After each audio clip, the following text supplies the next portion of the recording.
Okay, and here we go, Golem. Welcome to the Magic Morning Wood. It's me, Clive Davis, on my Todd. Me and Ron are having some scheduling issues, so I'm putting up a quick little interim episode before the next proper episode drops, hopefully next week when Ron will be back.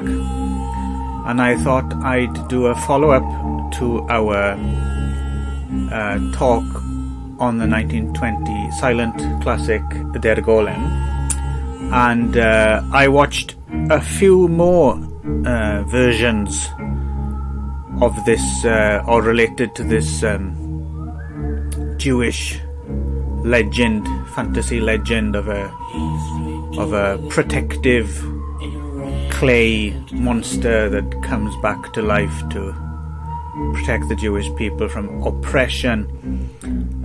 First up is from 1935, Le Golem, which confusingly, having been shot in France, directed by a Frenchman, Julien Duvivier, having a largely French cast, and having a French title, seems to actually be a Czechoslovakian production, or at the very least a Czechoslovakian French co-production, originally to have been shot in Germany, but obviously 1935, a film sympathetic to oppressed Jews, I don't think that would have got signed off on by Goebbels. So the production was relocated to France.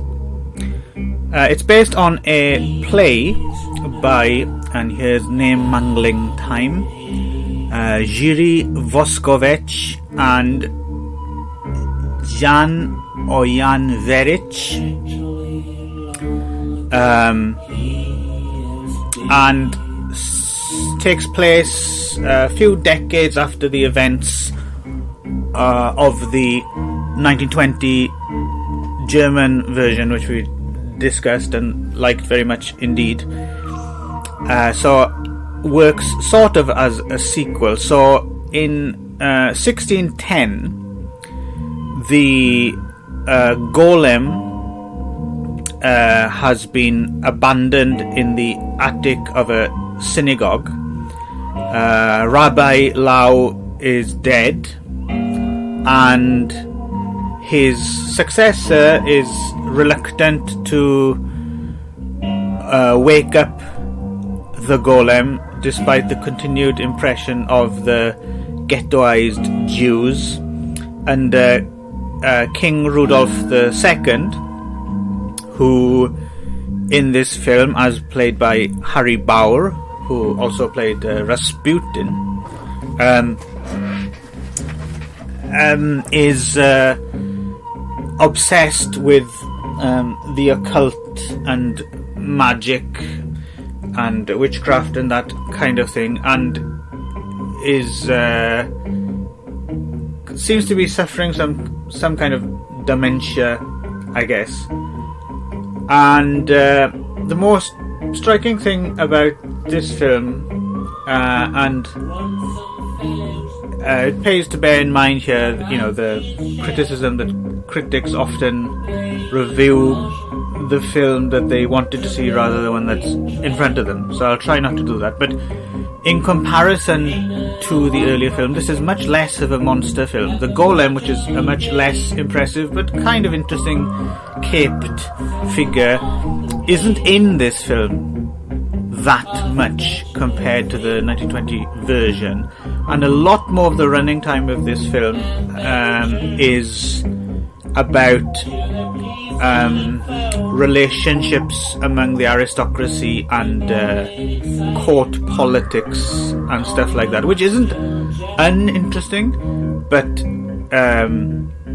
monster movie fans will probably and were, I think, over the years disappointed when faced with this film. But if you know that going into it, it's certainly not a bad film. I mean, the director Julien Duvivier, most famous now, I suppose, for Pepe Le Moko, which was made just after this, has a great reputation, considered one of the great directors of his day.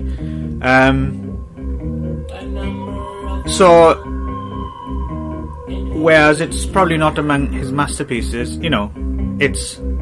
it's in good hands. It's far from a failure or a bad film. It's a quality production, but it might not give you your monster movie jollies. Parts of this film, oddly enough, ended up in 1943, an American cobbled together kind of anthology called Dr. Terror's House of Horrors, not to be confused with the later Amicus film from the 60s, of course. But this is a lost film, it seems, at the moment, so it's difficult for us to judge. But it seems to have been an anthology basically just thrown together with clips from this, the German Uncanny Tales, the Bela Lugosi serial The Return of Chandu, the classic White Zombie with Bela again, Carl Theodor Dreyer's Vampire, and I've no idea how all this stuff would have hung together, even in anthology format. So I'd be very curious to see the 1943 Dr. Terror's House of Horrors, if it ever turned up anyway, but it seems to be a lost film at present. And the aforementioned play by Voskovec and Werik, whose names are almost certainly not pronounced like that, I think was at least semi-remade again as a Czech movie from 1951 called The Emperor and the Golem. Right. And the other thing worth noting as well, and if you want more detail about this, I recommend there's a chapter on this version of Golem in a book called Up from the Vault, Rare Thrillers of the 1920s and 1930s by John T. Soyster. And for complicated reasons of, I'm not sure exactly censorship or things just being cut down for reasons of brevity or appealing to local markets or whatever, this version of the Golem, when it came to international distribution, was kind of confused, and it leaves us with nowadays what I think is more or less the full-length version with English subtitles that disappear for chunks of the film, where important things seem to be being discussed, but for some reason it's these parts have never been translated into English, so the subs just seem to kind of appear and reappear at random, so that makes a bit of a frustrating experience as well. I don't know if anyone out there has gone to the trouble of filling in the gaps with some fan subtitles. Maybe so, but the official release, which I saw, it has this additional problem. Another Le Golem, which is French this time, is from 1967, directed by Jean Kerchborn for the television.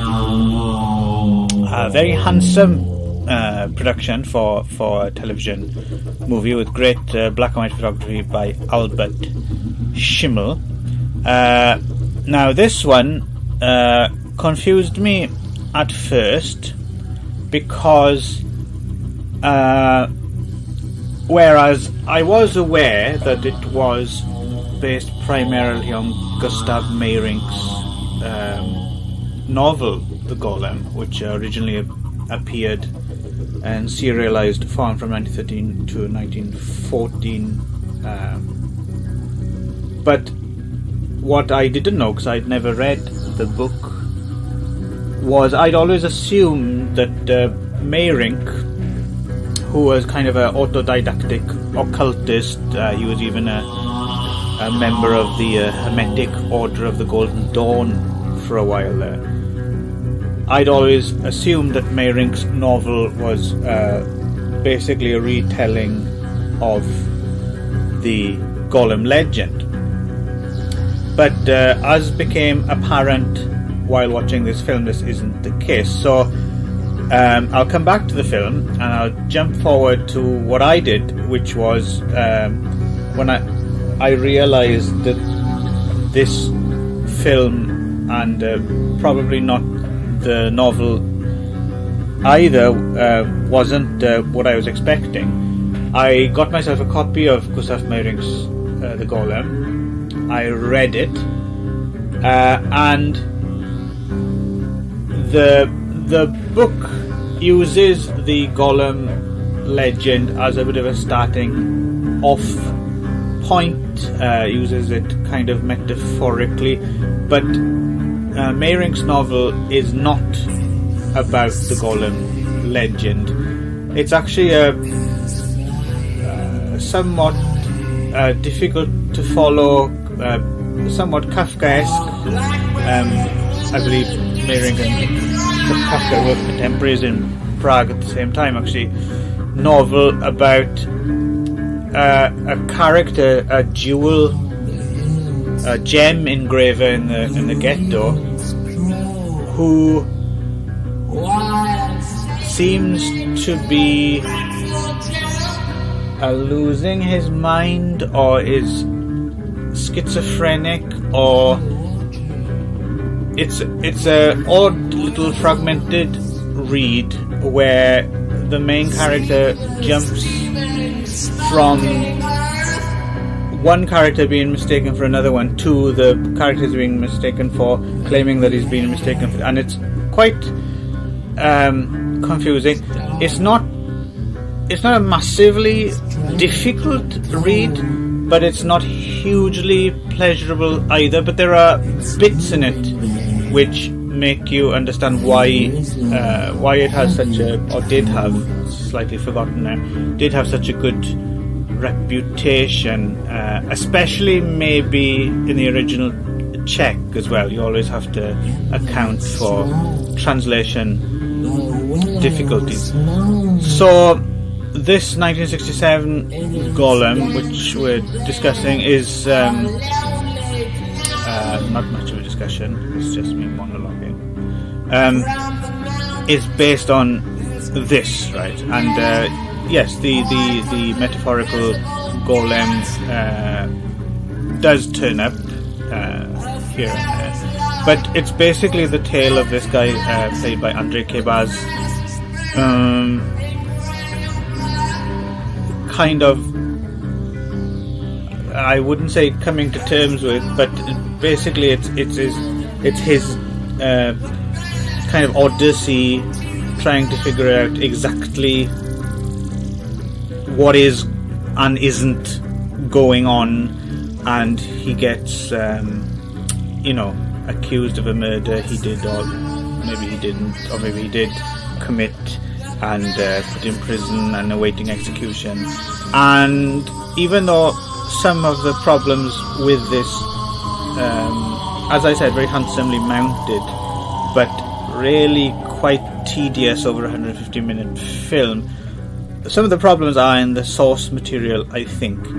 But this version really seized on the most pretentious, maddening elements, I think, because we got another Golem coming up, we're going to talk about in a little bit here, from the same source, which does a much better job. So yes, it's not an awful film by any means, and maybe some people could make a bit more head nor tail of it than myself, and it looks good and all. But well, I suppose the main takeaway from this is you should definitely go in understanding that it's not a monster. It's not the golem that you may expect if you're not familiar with Gustav Meyrink's works in the first place. A lot more interesting as adaptations of the Meyrink novel goes is the 1979 Polish film Golem, the feature debut after some stuff for TV and some documentary shorts by Piotr Zulkin, who later went on to direct some really interesting kind of strange science fiction movies such as The War of the Worlds Next Century, Obi, Oba and Gaga. And this one is seems to be set 41 years after an atomic disaster where huge amounts of the population have been wiped out, and it seems as if in this version the protagonist, played by Marek Walczewski,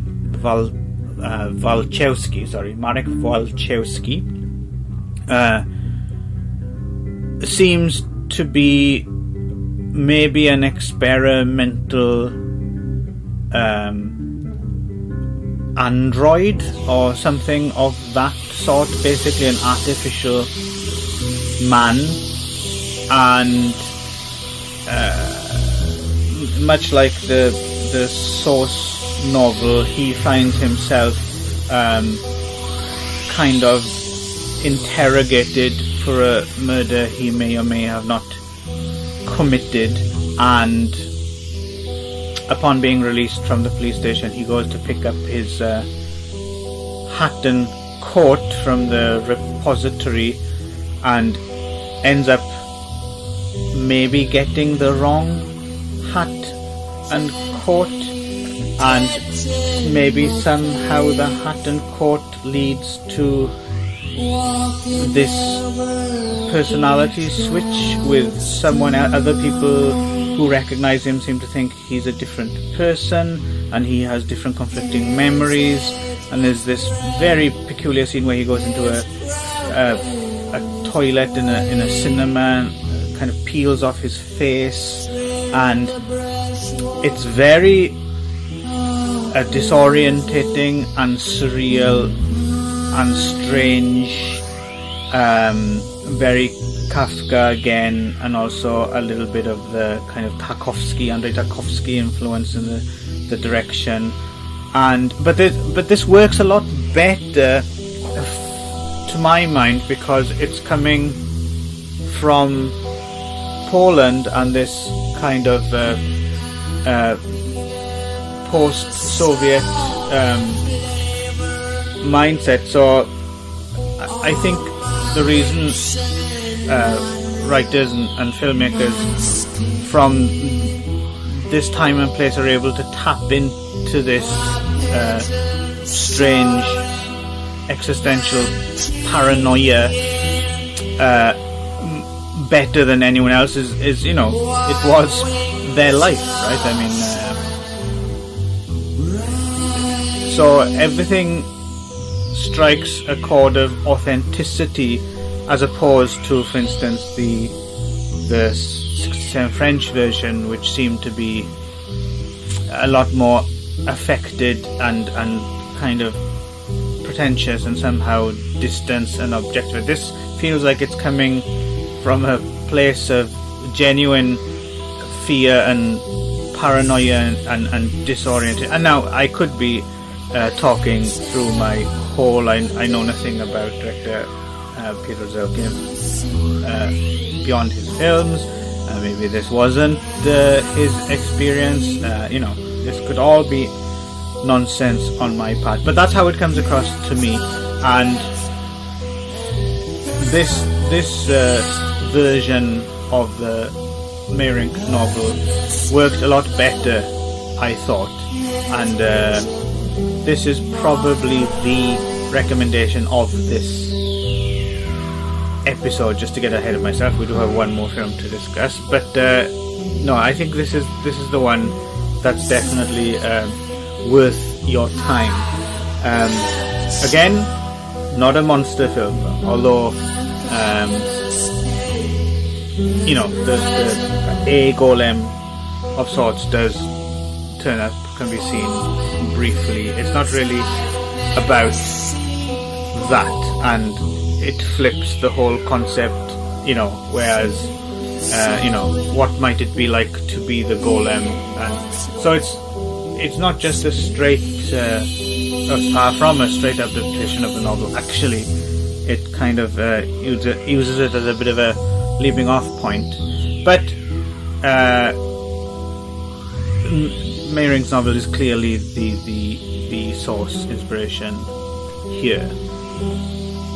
So finally we do get to a genuine monster film, although once again this may disappoint because of the form that this monster takes, and we're talking the 2018 Israeli film The Golem, shot in Ukraine, directed by the Paz brothers, Doron and Yoav, who had previously made the hit horror Jerusalem. And as far as I know, and I might be wrong here, but this seems to be the first Israeli take on the Golem legend, which is kind of surprising, I guess. You'd think they may have tackled this legend in film before, but not as far as I know. But then again, I'm no expert on the Israeli film industry. This one is shot in Lithuania. No, it wasn't shot there. It's set in Lithuania in 1673, and basically there's a kind of isolated community of Jews, and the Gentiles of the area blame them because there's a plague, right? And they see that the Jews are not falling victim to this plague simply because they're isolated and they don't mix. Not permitted to mix with the Gentiles, but the bad guy Gentiles here seem to think that it's some kind of witchcraft in the form of the Jews, and we seem to be only one step away from some kind of horrid pogrom, and into this situation. The daughter of a rabbi, played by Hanni Furstenberg, who is secretly studying the Talmud and the Kabbalah, secretly because women are not permitted to study these things. She decides that she's going to make herself a golem to protect the people. Which she creates out of a virgin forest soil, and the golem comes to life in the form of a little boy who resembles a son that she had and died. So again, monster movie fans, your monster is a little boy. Who, may indeed be super strong and seem impervious to bullets and is quite the badass, but it's still on screen just a glowering little boy, which isn't really that visually exciting. The Golems, okay. It's not too bad. It's quite slow moving. Competent enough. It's not boring, but then by the time it has finished, it's a bit of a huh, okay, is that it? You know. So yeah, that's about it for our 4-film Golem rundown. I suppose we could also have talked the 1967 British movie It, with Roddy McDowall resurrecting a golem of sorts. But that's your lot. Thankfully, Ron will be back to balance this all out next week. Yeah, so I hope this hasn't been too dreary to listen to. Bye.